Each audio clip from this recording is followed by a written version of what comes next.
back to Northwest City Politics in the Know with Juanita. We're so glad that you're joining us again this week. We're always happy there are people like you out there, people that are interested in what's happening in our cities. Because it is important for good government that there be a flow of information that goes back and forth between city councils, between residents, between city staff. It makes your community healthier. So we're glad that you're interested. If you haven't watched our show before, we'll have someone on each week from one of the 9 cities in CCX's viewing area to talk about what's been happening and what will be happening in the city in the future. So we're glad that you're joining us again this evening. And we do encourage you, if you're from Maple Grove, take down the email and phone number. So if any of the issues that we talk about tonight are ones that resonate with you, you can be in contact with our guest tonight. And we have Judy Hanson, who is fairly new. I just asked her, a couple-year member, a little over 2 years, right, on the Maple Grove City Council. So we're glad to have you with us tonight to give us your idea of what's going on in the city. And then tell our audience out there a little bit about your background and your time in Maple Grove. What kind of experiences? Because we're always encouraging people to think about getting involved, and probably the most intimate involvement is when you get elected to the council, right? Well, it is, and actually, like I mentioned, I've lived in Maple Grove for 27 years, and I became involved with the city for the first time when they wanted to put a bike trail back behind my property. And so I went to the city because we hadn't anticipated the bike trail coming in that quickly, and I was worried about the wetland and the impact that the trail would have. And so I went to City Hall, and first I went around my neighborhood and got a petition to try to say that they shouldn't put the bike trail there. Eventually the bike trail did come in, and actually it's fine. I use it and enjoy it too, but that's kind of how I got involved. And the city administrator there, I think, really liked my moxie and my ability to organize the residents, and so he suggested that I join, at that time it was called CLIC. It was the Citizens Long Range Planning. And now it's called the Citizens Advisory Committee, and I served on that committee for 6 years, and I was the chair for 2.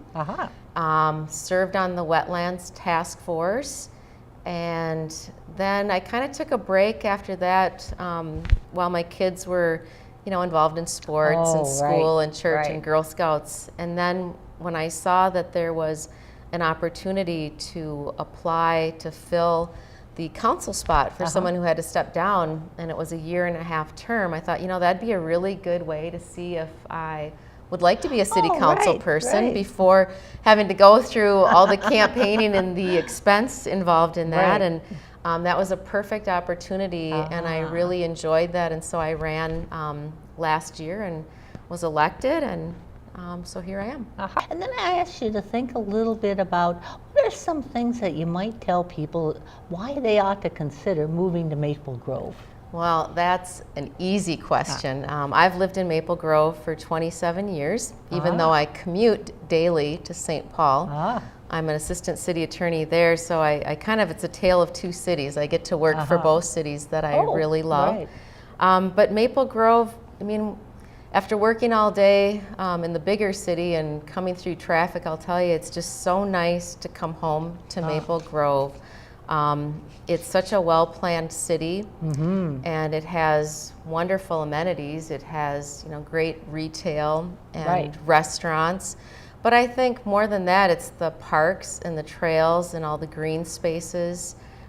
There's good schools, and I've raised my family there, so it's a really good place to raise a family. And we have, I think, a lot of good programming for youth and seniors. And again, it's just a really great place to live and to work, and there's a lot of recreational things available, so I love Maple Grove. Now, one of the things we talked about when we talked about issues to talk about was that all of our cities are now working on their 2018 city budgets. Yes. So I thought we'd talk a little bit about Maple Grove and their budgeting.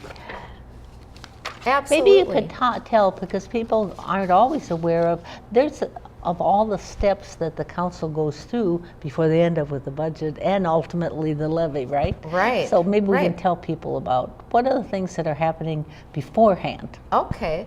Well, kind of the first thing that happens is all of our city directors that have the different departments, like parks and the police department and human resources, all those different directors are the ones that kind of plan their budget. And of course, the biggest part of the budget is personnel. Right, I mean, that's right. the most expensive piece. So it's kind of, looking ahead, do we need more people as the city grows, more personnel? And in fact, when it came to the Parks Department, they were asking for additional personnel because with the Central Park, that's a big area, right, for them to keep track of. So they wanted to ask for a park keeper there, and I'll talk a little bit later about the police department, but they were looking at a canine unit, and even though that didn't come out of the budget, those were some of the things they were looking at.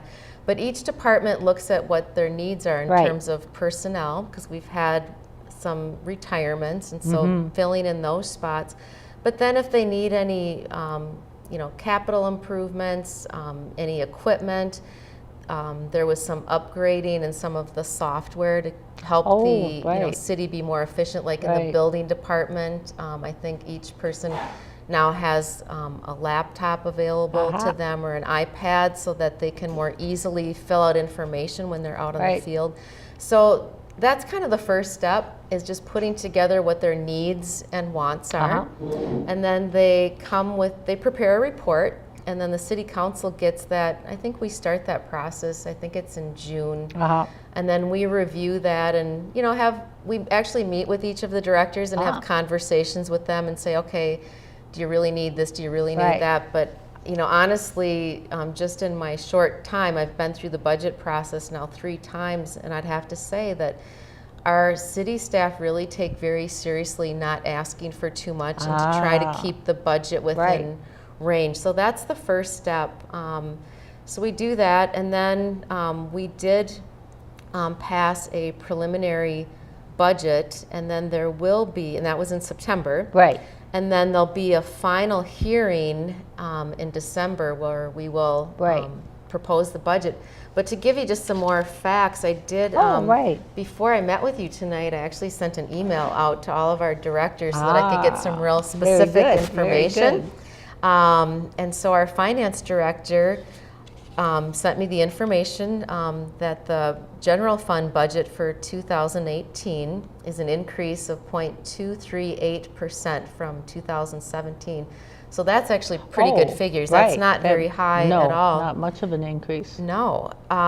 The proposed tax levy for 2018 is an increase of 2.39 from 2017. And again, that's really right within a good range, and I think we all felt pretty comfortable with that, and so I'm sure that'll get approved. And the majority of the levy, 92% of that goes to the general fund. And then the remainder of the levy is for road construction and debt service on the government service building. And what Steve was kind enough to provide me with, and I'm sure your audience will be able to see this a little later. Yeah, I'll put it up on our screen. Okay, that would be awesome. Because the first thing that he provided me is a pie chart, and it shows the city portion of property taxes by the city, and so that's how you know where are your city dollars going and what does that pay for. So, and he even gave me percentages. So actually the biggest piece of pie, as you can imagine, is the public safety. Because the police department has 70 law enforcement officers, and of course they need vehicles and all kinds of equipment. So that's the biggest percentage of our city budget. The next would be just the general government, and that would be all of our city staff. The next one would be our parks and recreation in the community center. So that's a 16.47%. And then the next one is public works. And again, they take care of, everything from mowing to plowing and sanding and things like that. And again, they need a lot of capital equipment to get Oh, around. So right. that's an expense plus just the personnel. And then the last one would be our road construction fund. That's at 3.33%. The other thing that he sent me is, where do your property tax dollars go? Oh, right, because people aren't familiar with that, I don't think. They think they all go to the city. Exactly, and that's one of the things, you know, when people want to complain and say, oh, the city, our taxes are too high. Right, well, right. I guess, you know, one of the things that I've learned and maybe didn't know before was that the city percentage in this pie chart shows is only 25.9%. Actually, the biggest property tax increase comes from the school district, Right. 279. That's a whopping 37.6% of the budget. And then also Hennepin County, that's 2.98. And then there are other districts, and that's like for mosquito control. Oh, right, right.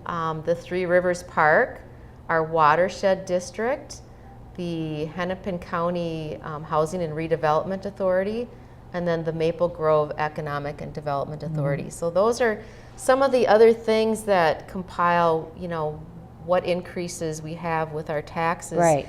And so the proposed property tax levy for 2018, which considers all these things Right, in the pie right. chart, is a 1.61%. So an increase to an average valued home in Maple Grove of $16.38 a month. Oh, right. So That's a good way to spell it out, I think. yeah, People yeah. can understand it a little better.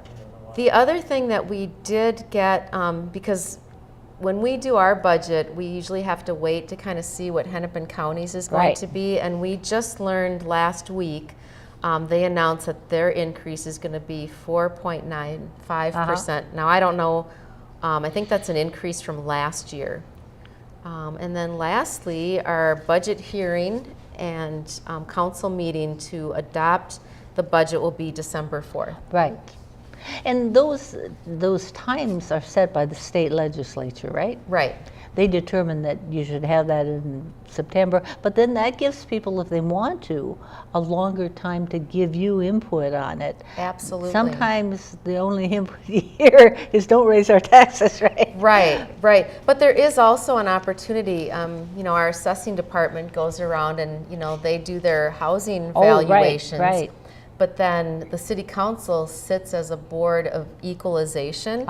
And so if residents feel that somehow their property taxes were too high or it's assessed at too high Right. of a value, then they can come in and there's a public hearing. Oh, right. And they right. can address that, and then, you know, we have the authority to adjust that, and if they still don't like the decision that we make, then they can appeal that to Hennepin County. Oh, right. So Yeah, and sometimes people are confused over the fact that you pass a levy that brings a certain amount in. Right. But if their property goes up in value, then their taxes are going to go up also, That's which exactly is right. which is kind of a good thing because you want your property to it increase. is. Right? Yes, Right. absolutely. Yes, that's a good point. So that if they look at it and think, oh, this is too much, you know, take that into account and look and see what is the assessed value currently versus the last year. Well, right, and now the market has, you know, improved, so I think people's housing values are increasing. Oh, they So, are. you know, They That's are. part of the impact then that they'll feel.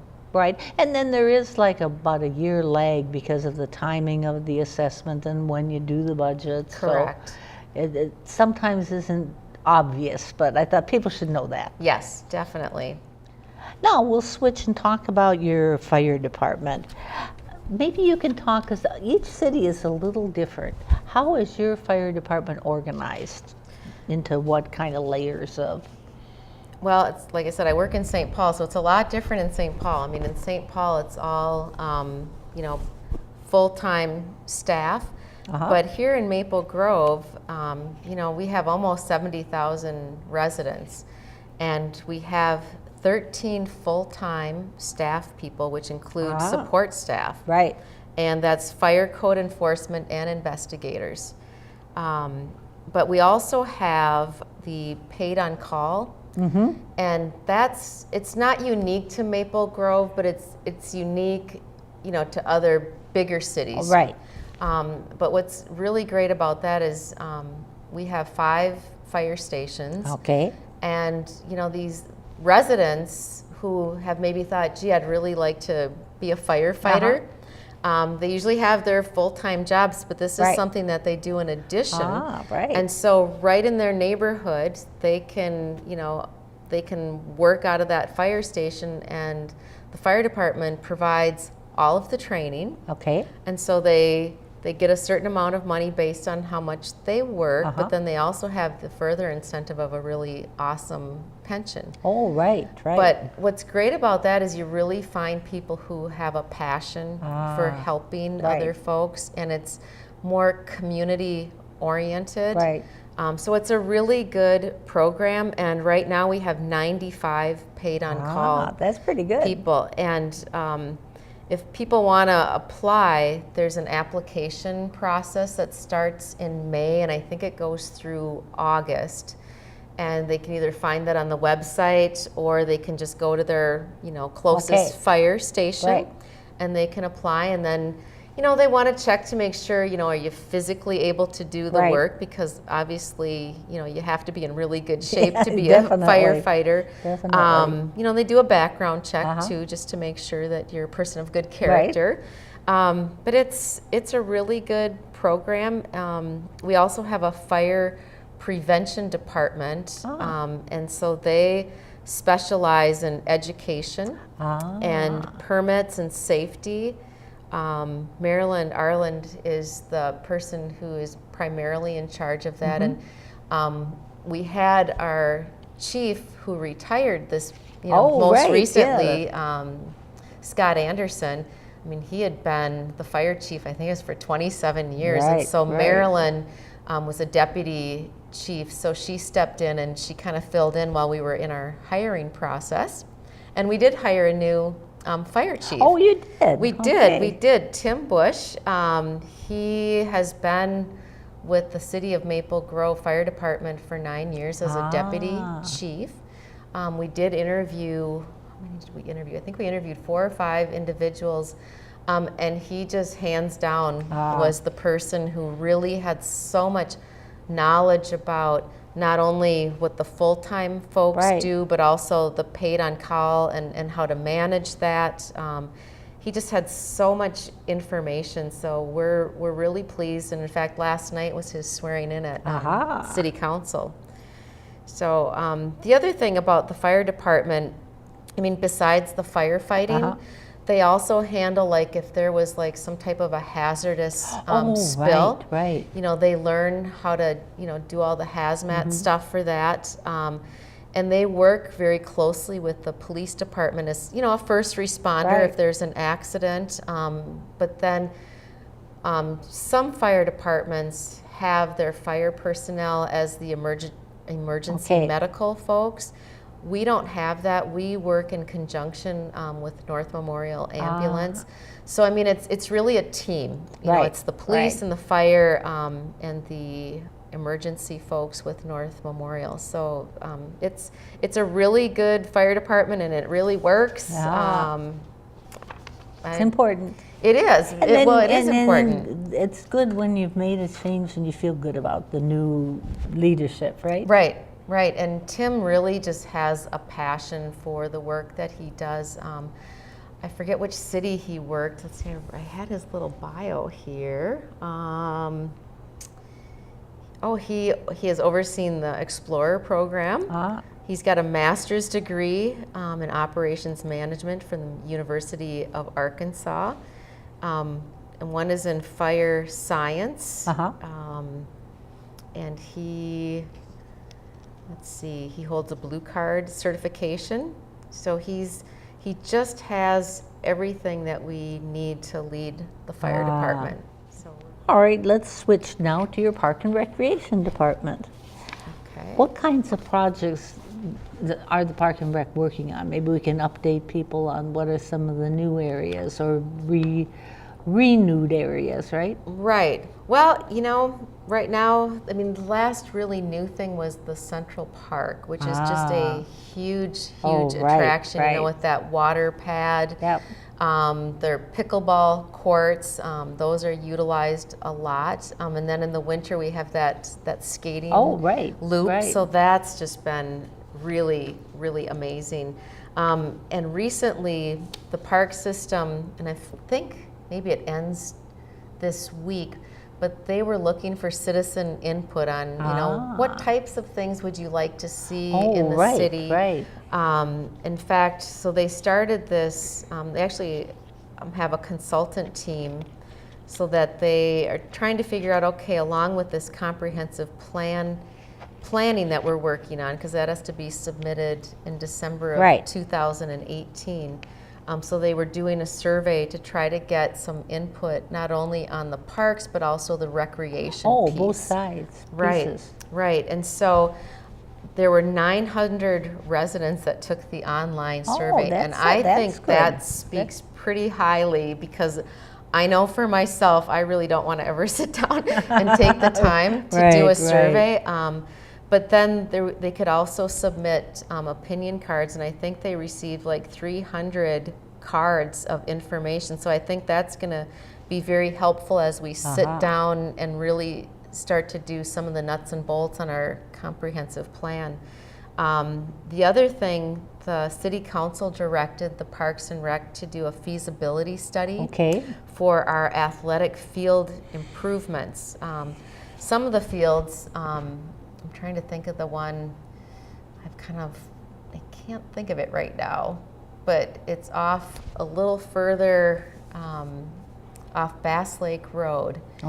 But that field has a lot of drainage issues, and so we're trying to figure out, okay, what's a good fix for that? And so we know that that's going to cost a lot of money, so we're having our Citizens Advisory Committee actually kind of researching that and coming back with a report to try to figure out, okay, what are some of the improvements that we can make to some of our fields, because even the ones that we use at the high school, those in the springtime when it's really wet, it's the drainage is so difficult and those fields just get torn up. So we're thinking of maybe even some artificial turf, you know, for some of the soccer fields. The other thing that the parks is working on currently is the community center parking lot. That was really in bad shape. So if you've been by there at all, it's all dug up now. And that's been a real challenge for our farmers market, because that's where we held that. So that's some of the things that are going on in parks right now. Yeah, because there's always a need to keep up with what people want to do now versus what people did in the past, right? Yes, exactly. So do you have city staff working on the update on your park plan, or are you involved? Are there citizens involved, or how is that process set up? Anybody can go. It's open to the public. We had a couple of neighborhood or community meetings. There was one in May and one in April.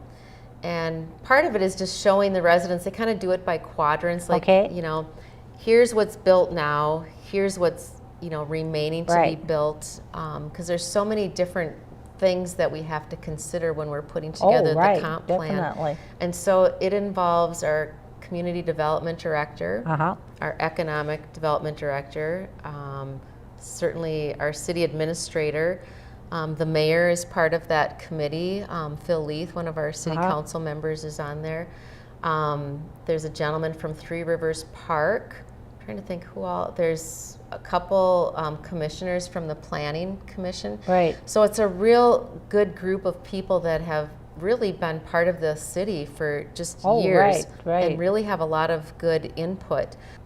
All right, now we're going to switch to a whole different area. You were very fortunate. You got to go to Washington, D.C. and check into what lobbying the federal government is like. I did. That was an amazing experience. It was part of the Interstate 94 coalition. And Maple Grove recently joined that coalition. Before us, it was Rogers, St. Michael, Albertville, Monticello, and up to St. Cloud, and focusing on that northwest quadrant. The coalition was really excited when Maple Grove joined, because we're a much bigger city than all of these other cities. And, our interest was, with 610 coming through, which has been just a tremendous asset, especially for people that live, Coon Rapids and beyond, to hook up with 94. That's been great. But we did not have the federal funding to complete the 610 project. So we wanted to figure out, what do we need to do? Do we go to the state, the county, or the federal to find out what kind of funds are available? And for Maple Grove, we're interested in getting the interchange completed, because we don't have access right now to going east on 94. And then Brockton Lane is another place where we need to put in an interchange and finish that. But what we realized, and why Maple Grove got involved, is while 610 hooking up with 94 was great, what wasn't really considered is how much more volume that added to 94. And so we're looking at getting some funding to add some auxiliary lanes to kind of expand it, so we don't have those bottlenecks, especially on a Friday when everybody's trying to get up to their cabins. And definitely, because it really has had some impact, throughout that whole corridor. Because that's a real primary corridor for freight. And so if they figure that their delay now with adding more volume is about 30 minutes between, St. Michael and Maple Grove, and during some of those peak rush hours. So that's not a good thing. And the other thing is, there's been 58 critical accidents along 94. So we went to DC, and we had actually hired a lobbyist, a law firm, and this lobbyist, and they were amazing, because they set up all the appointments for us to meet with the various, congressmen and women and senators for our area, so that we could talk to them and really call to attention that, hey, thank you for your support in the past. We need more money. We also met with some officials from the Federal Highway Administration, and they were really helpful, because I think each city was kind of looking at their own individual projects. And so what we learned is, if we actually collaborated, we might have a better chance, because there's certain projects that will fund larger projects. And so if we work together, we'd have a better chance. And so that was really a lot of fun to meet, and rub elbows with congressmen and senators, and walk around DC a little bit. Not much. We were busy. How long were you there? Just 2 days. And each hour was packed. We didn't get really any time for sightseeing, but it was. I think it was really productive. And I want to thank you so much for taking your time and sharing your experience and ideas with our audience out there. We encourage you to tune in next week for part 2 of Maple Grove's issues. We're glad that you've been with us, and we hope that you'll join us again next week. Bye.